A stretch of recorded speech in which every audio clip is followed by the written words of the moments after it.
সংস্কার প্রস্তাবনায় সংবিধান নিয়ে ৪৭টা সংস্কার প্রস্তাবনা এসেছে।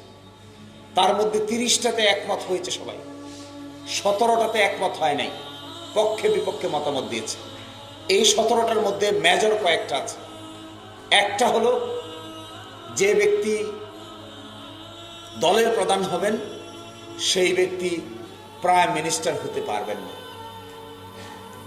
আচ্ছা বলো তোমরা, যে ব্যক্তি দলের প্রধান হবেন তিনি দল চালাবেন, নাকি যে ব্যক্তি প্রাইম মিনিস্টার হবেন তিনি বাংলাদেশ চালাবেন? একটা মানুষ দলের প্রধান, একই মানুষ আবার পার্লামেন্টের লিডার অফ দ্য হাউস, একই মানুষ আবার প্রাইম মিনিস্টার। দল চালাবে, দেশ চালাবে, নাকি পার্লামেন্ট চালাবে?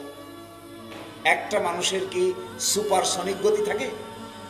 আমরা আর্গু করেছিলাম, ঠিক আছে, যিনি দলের প্রধান আছেন তার দল যদি ইলেক্টেড হয় তাহলে তিনি যদি প্রাইম মিনিস্টার হতে চান তাহলে দলের প্রধান থেকে তিনি রিজাইন করবেন, রিজাইন করে তিনি প্রাইম মিনিস্টার হবেন।